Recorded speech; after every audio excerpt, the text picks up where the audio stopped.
Hi, this is Samina Sheikh here on Zoom channel, and with me today I have the multi-talented actor Shreyas Talpade. So join me as I welcome him on Zoom. Lovely to have you on board, and I could see the Kartam Bhugtam, and it's a lot about karma. Yeah. So how was it working on this one? And Vijay Raj, we have not seen him doing a serious role since a very long time. Yeah. We have seen him mixed with comedy Lal and even button you. dabaya.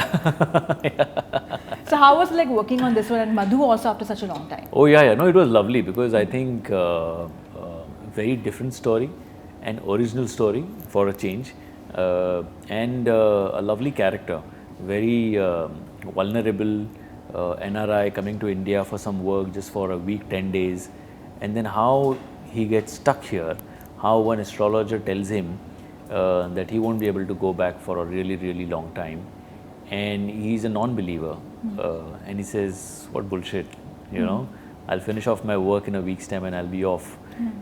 And then what happens in his life, and then whether he really believes in it or doesn't, he goes back to it, he doesn't, what is it, this whole mental trauma that he goes under, and then what happens in his life is what the story is all about. So very interesting concept, very interesting story. I guess all of us in some way are influenced by either astrology or numerology or whatever, whether we want to believe it or not. We want to just believe some good things. We want to hear only good things. If someone tells us कि थोड़ा काम अभी ना एक साल नहीं चलेगा, we want to tell him buzz off. ये कहाँ से है? गलत astrologer है. But yes, all of us are into it, and at the most vulnerable state of mind is when we tend to go deeper into it. And then sometimes it becomes an addiction to the point where we cannot function without it. So that is what we are trying to, showcase through the film in a obviously entertaining psychological thriller manner. But as you said, like we do tend to get into this, we just get addicted to it, like, wearing a certain stone or wearing a certain crystal because the energies are like that, or, going on a certain day only, to a certain place. Yeah. And I have seen that, it's not only with you, it's with everyone, more so, in India. Even Govinda, for that matter, he, just recently news came out. He had gone for a shoot and he just went to do the bali of a goat, and there were blood on his face because there was a superstition. He was believing that on that set there was something following which he had to follow this ritual, and he's an avid believer of all these superstition. Are you also like that? Have you been at such occasions, especially when you went through such a phase right now recently? No, never like this to that extent. Yes, we do our normal puja and our rituals, we definitely do that, but not to the extent of giving a bali or something like that. I haven't done that in my life, and I wouldn't really propagate that. But yes, like for example, when we shoot, we have this habit of doing the Ganpati puja first, rolling the camera to Ganpati Bappa first, and then starting our work. So I was just telling someone there was an instance where one day we reached on set early, and my DOP, I was directing my film that time, Poster Boys, and my DOP said, "Sir, this is a fantastic sunrise shot that we are getting, look at the sun coming out and everything, and let's shoot this." And I kept saying, but we haven't rolled Ganpati, we haven't done our puja first. So he said, "But our work is our puja, sir, come on, let's shoot this." And I gave in and I shot, and after that we did the puja, and after that the entire day was screwed up. It was so bad because everything went wrong after that. So it could be a coincidence, but you never know. But that stayed in your mind, right? So these things do affect you in some way or the other, especially if you're following a certain route or a ritual before you start your work and things like that. Then yes, certain things do affect you. But again, how much deeper you go into it is your call.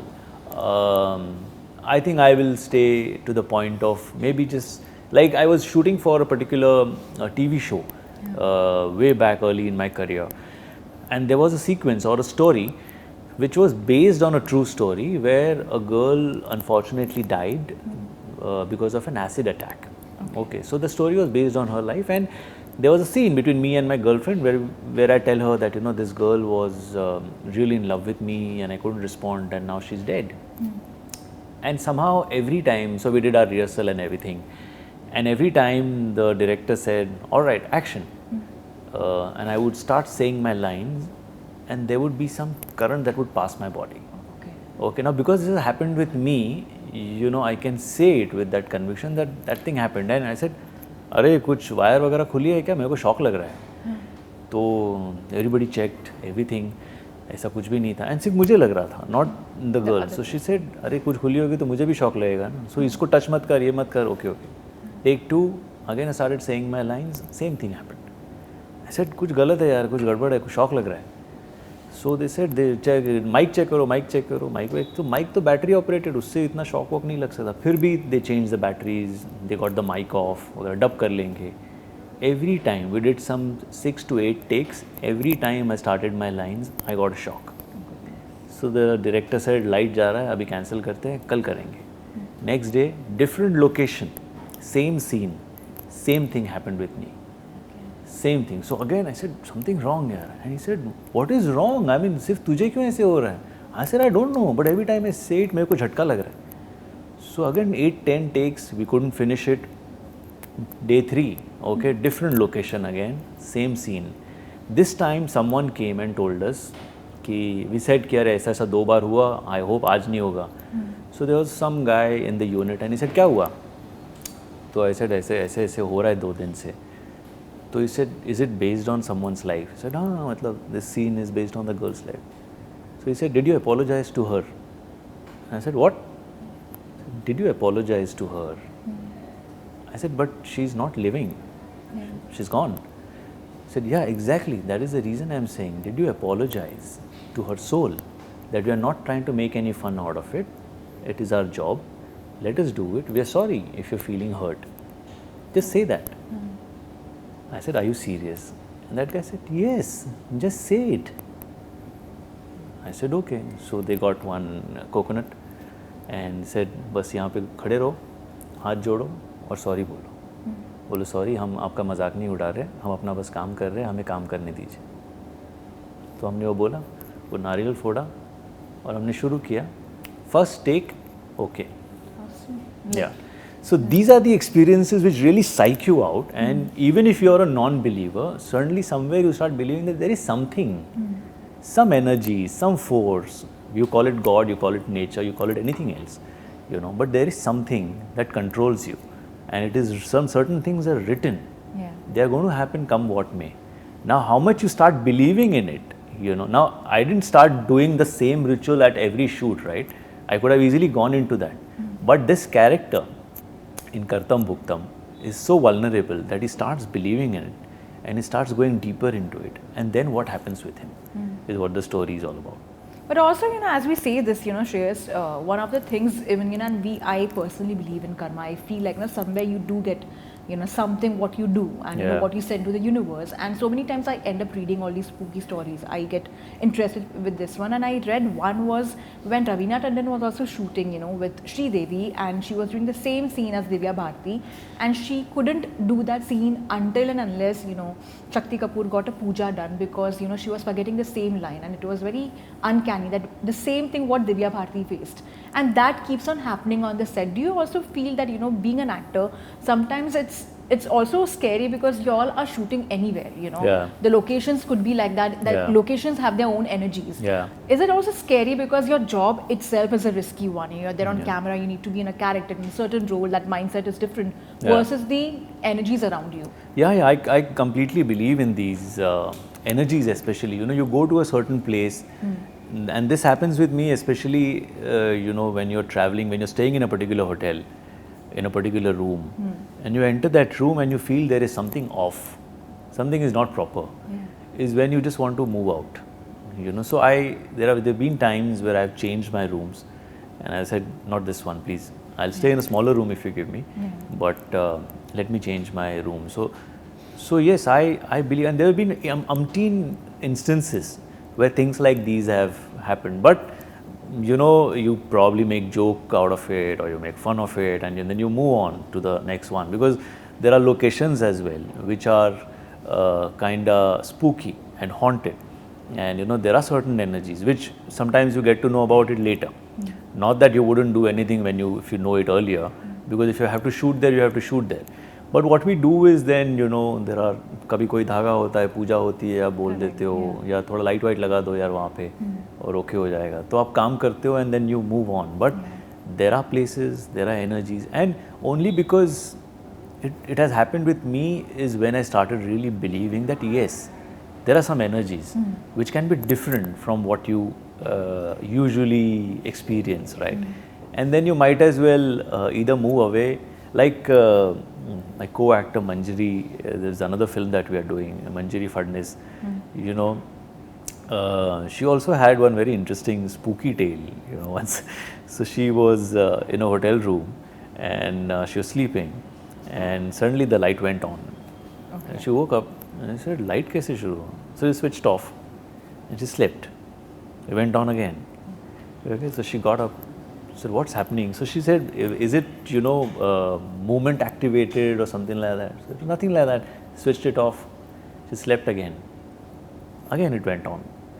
This time she woke up and she said, listen, I want to sleep. I'm working tomorrow. Okay, so do not disturb me. If you disturb me, I'll disturb you. And if I disturb you, you're going to have it. And she slept. And she was okay. Oh, wow. So I said, what? You actually spoke? You said, yeah, I spoke very loudly because I was pissed. I was really tired. I wanted to sleep. I just woke up and I said, listen, don't disturb me, okay? I'm working. Whatever it is, we'll see tomorrow morning. And she slept.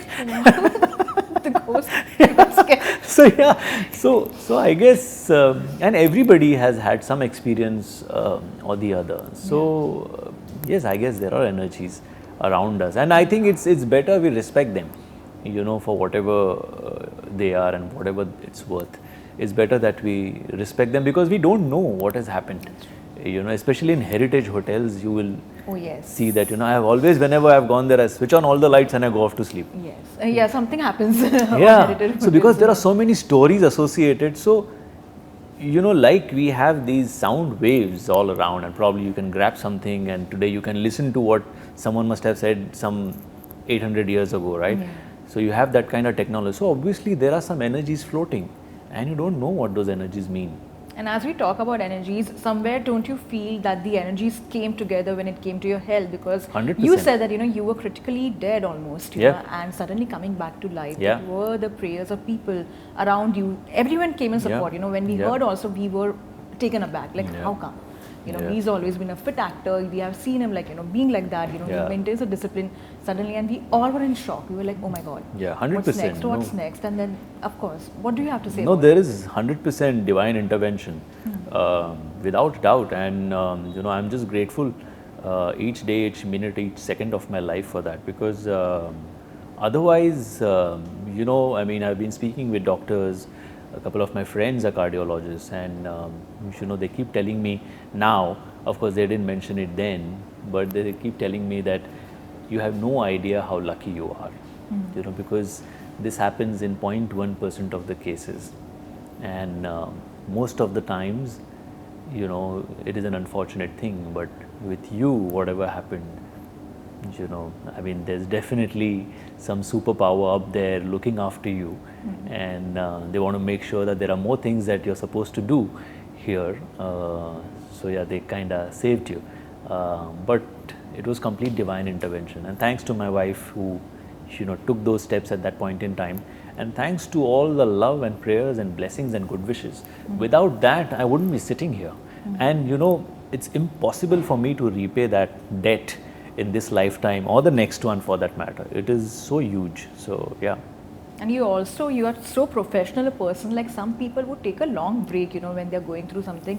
You went back on the shoot, you started working for Welcome 3. Yeah. And even Akshay Kumar came in support of yours because he wanted to just see you, how your condition is. Yeah. So how did you get back to, set, and how careful are you now around your surroundings? So careful I am. I'm in fact very careful, and thanks to all my teammates, my directors, my producers, my co-actors, they've been extremely accommodative. Because there are certain things which I am advised not to do right now because the entire recovery usually takes around 6 to 8 months. But my doctor said that, is this going to make you happy? then you go and start working, because the happier you are, the recovery is faster. And they saw a very good change in my reports, post I started working. So they are very supportive. The team is extremely supportive, because there are times when I tell them, okay, now I just need to sleep. Okay, I need to go and sleep. And they're like, okay, go and sleep. No questions asked. I mean, it's phenomenal how supportive all of them are. I tell them that, okay, post 9 o'clock, I don't think I'll be able to shoot. Or even for promotions for that matter. I need my break at 1:30. I need to go and have, okay, whatever you want to do right now, just do it. And I guess, not that I want to take advantage of it, but it is important that we take care of ourselves. For a lot of years now, I've been here in the industry for almost 30 years now, including Marathi theatre and everything. And I've never really, yes, we say that we are taking care of our fitness and health and everything, but we don't. Once we start working, we have a tendency to take our health for granted and ignore everything else and just keep working. So if you're doing our interviews, we will probably have our lunch at 4, 4:35, whenever. But it is not worth it. This is a wake-up call to make sure that health and your family comes first, then everything else. So I'm just trying to do that. Yeah. And I have to ask you this also, because we have seen you at your peak of your career and the way things have gone. You have also taken your own breaks, You have chosen to disappear from Bollywood and moved to completely Marathi films. You have produced movies, you have, done a lot of filmmaking also in that, complete phase. But as we see your growth and as we talk about your work, Iqbal was one movie which outlined you completely, like in terms of your character. It was outstanding, It was ensuring that your character is seen. At the same time, do you feel when you go back to Om Shanti Om, you were given a supporting role? Did that kind of overshadowed what you had achieved already? See, I mean, there are two theories to it. One, the professional theory says that I shouldn't have done Om Shanti Om, because I was doing films like Iqbal and Door. In fact, I shouldn't have even done Apna Sapna Mani Mani for that matter, because I was launched with let's say a solo, and then followed by something like a Door, which again I was the only male character in it. I should have probably gone in for more meatier roles, lead roles, solo films or things like that. Having said that, the other part of me wanted to work with Shah Rukh and Farah. Okay, now from the place where I've come from, a very humble middle class background with no family connections whatsoever, you get an opportunity to work with Shah and Farah, and you feel that, boss, I want to work with them. Yeah, I know it's a secondary role, but I want to work with him. When do you think I'll get an opportunity to work with him again? So all these things are also running in your mind simultaneously. And should I say no to a Shah Rukh Khan right now when I'm so new in my career, and you never know what the repercussions would be. So you're naive, you don't have anyone to really guide you or tell you that relax. Okay, relax. It's just the beginning. Things are going to follow. Take your time. But then you also want to, prove yourself, be in that camp, quote unquote, and do certain things together. And you do those films, which eventually you realize that अगर शायद नहीं करता तो भी चल जाता, शायद कुछ और होता. But having said that, no regrets whatsoever, because today the position that I am in, the films that I am doing, and after so many years in the industry, I've seen a lot of people come and go, from biggest star sons to whatever, to newcomers. I've seen them come and disappear. And probably because of a certain attitude that they had, कि भाई मैं तो यही करूँगा, इसके सिवा कुछ नहीं करूँगा. But at the same time, I continued doing whatever I wanted to. So whether it was theatre, बीच में थोड़ा सा, or a cine play, or Marathi films, or production, or direction, whatever I felt like doing. I followed my gut, I followed my heart, and I did that. And touch wood, it has worked in my favor, no complaints whatsoever. I'm still here doing films, playing a lead in Kartam Bhugtam. There's another one called Kap Kapi, another one called Ajagrat, which is a film from the production down south. So no complaints whatsoever. If any of them really works, I want Kartam Bhugtam to work big time, because it's a beautifully made film. And if it works, you're back in the game, right? As simple But as as you also said, like, working with Shah Rukh Khan was something which you wanted, and as you spoke about the camps, this is what happens, especially in Bollywood or in the Indian film industry, where you need to choose your ground in terms of camps. Like recently also I was having a conversation with Nikhil Advani, Deepak Tijori, and even Kangana Ranaut says this quite often, that the unity to maintain that camp is not there. Like if I belong to a certain clout, to even maintain that, if I'm going through a certain phase, people won't just completely come into, and support me. But at the same time, if I'm parting with them, they are completely out there. So do you also feel that there are two sides of the industry wherein like it's very difficult to also manage both the sides? See, I've always maintained that there are acquaintances and colleagues that you have in the industry, and very rarely you have friends here. Okay. So even if you have, let's say, 4 or 5 good friends here, you've achieved a lot, I would say. And I guess here it's the survival of the fittest. To each his own. You have to take care of yourself. Nobody else is going to come and do that for you. So how good you do that on your own is up to you. That's the reason I said that, if I had a mentor or if I had a guide who would just guide me or help me with certain decisions, because it was only me and Dipti, so we would keep discussing among ourselves, and we would say, okay, so what are the pros and cons, should we do this, should we not, vagara, vagara, and then we would jump into it, because eventually I would tell her, see, I feel like doing it, okay, and she would say, okay, if you feel like doing it, do it. So there are certain decisions which went against me, certain in my favor, but if I had someone to guide me and tell me or stop me at the right time, probably it would have helped. Having said that, camps, when you're working on a film, you're together, you're friends. The moment the film gets over, you're on your own again. So there are going to be certain filmmakers where we hear stories of Amit ji approaching Yash ji and telling him that, I want to work with you again, I want a role. And then Yash ji said, okay, let's do Mohabbatein. And so these are certain stories which probably will happen even today. Because somewhere I feel that, let's say, if I'm not really in a great state of mind, or professionally if I'm not doing well, and if I go and approach Rohit Shetty and tell him that, Rohit yaar, I need your help, I am sure that he will help me out in some way or the other. So it's not that he won't. But then, you also need to be open enough, which Amit ji was at that point in time. He went and he openly told him, I need your help. So if you ask for help, there are going to be some people who will stand up and help you. Not that they won't. But on their own, why will they come? Because everybody keeps feeling कि यार सामने से वो नहीं बोल रहा, मैं कैसे बोलूँ? So अगर आप जाके बोलोगे, मदद मांगोगे, तो मदद करने के लिए 10 हाथ तो आपके पास आ जाएंगे. And talking about your next with Kangana, with this emergency, that again is a very difficult role. You're playing Atal Bihari Vajpayee, and that one has been done by Pankaj Tripathi, and that adds more pressure to you. Tell me about working on this one, especially the trailer looks, impactful, the way she has portrayed the role, and she's very perfect, about the kind of portrays, the characters she wants to play. So how was it like working with her? No, wonderful. I think, full marks to her for pulling this off, because one, playing that part that she played, directing it and producing the whole thing. I think 3 major responsibilities. It is a tough ask. Anybody in their right mind would say कि भाई मैं acting करता हूँ इसमें, आप direct कर लो. But the way she is, she's a fighter.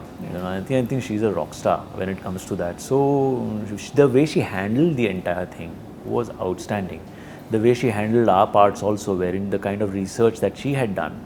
Of course, we did our research, but there are certain things which are relevant only to that part of the story, right? So the research that she had done for that, what she told me, ki, I want you to portray it like this. This, what you're doing is perfect, don't worry. Okay, this is what I want and I'm getting it. I think that is enough for me as an actor to get from my director. So I think emergency, even though yes, it's an important role, and I am having goosebumps to see that on screen, myself on screen, and also I want to see audience reaction to it. But I think somewhere my director is content and happy and satisfied with the performance. So I'm not too much under pressure for that. And as we also talk about Kangana Ranaut, like recently, she has built herself from scratch. Like we have seen her coming from nowhere to where she is right now. And she's also joined a political party called BJP, which is a ruling party. And would you prefer joining, politics ever? No. And what do you have to say about her career? No, there? that is, I mean, she, you need a different temperament altogether. for that. I don't think I'm cut out for politics. I'm not. It's not my cup of tea. I've been giving it a thought. Not that people haven't approached me for it, but I don't think it is my cup of tea. I am better off where I am right now, and because I think it's something else. Of course, we cannot shrug off our responsibility like that. But having said that, to be involved in politics today is a different ball game altogether. And someone like Kangana, I think she is.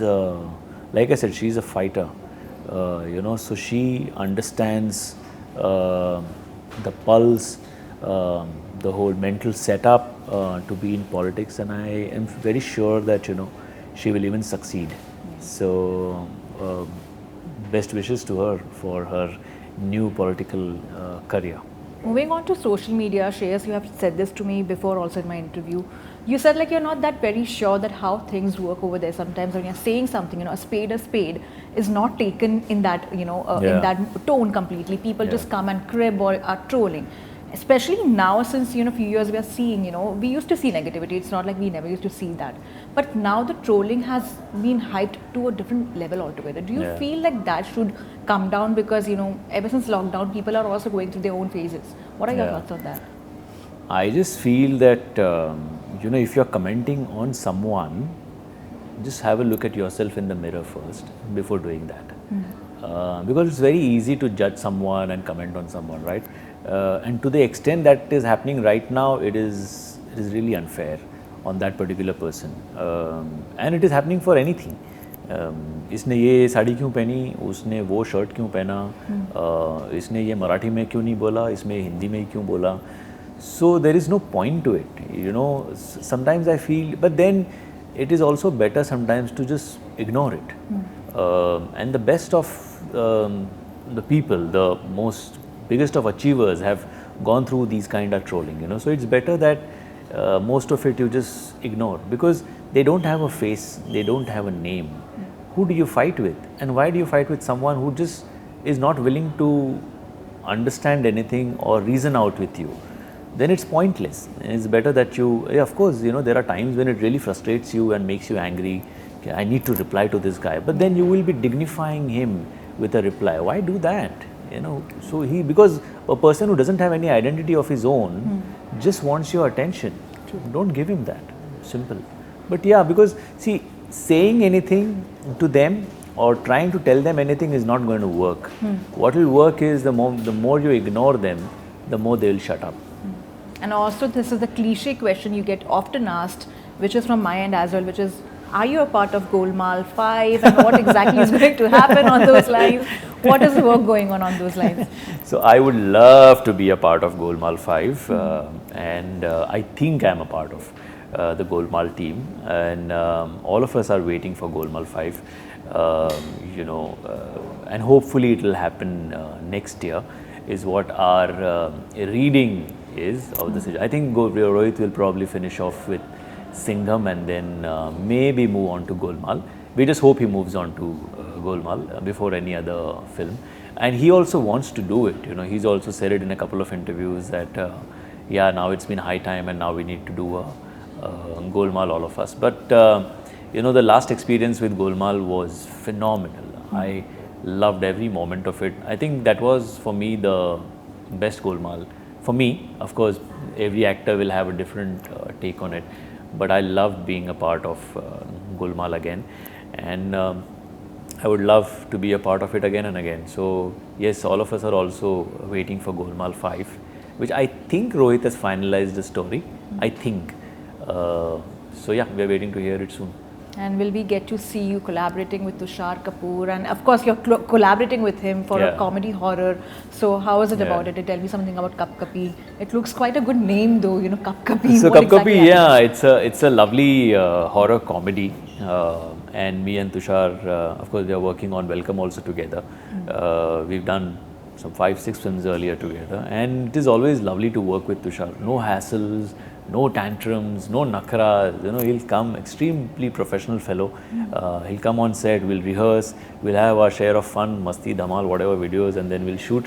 So it's an experience which you look forward to whenever you're working with someone like a Tushar or an Arsha or Kunal and things like that. So Cup Kapi is one more experience which was really fun, especially because the director was someone both of us love, Sangeet Sivan. Yeah. So we worked with him, and extremely sweet guy to work with, and extremely what do you call it, technically very, very sound. So we're looking forward to Cup Kapi, which is out and out entertainer with 6 friends, 7 friends, getting stuck with a particular thing. And what's next after this one and the kind of project? So after this, I'm hoping is going to be Cup Kapi.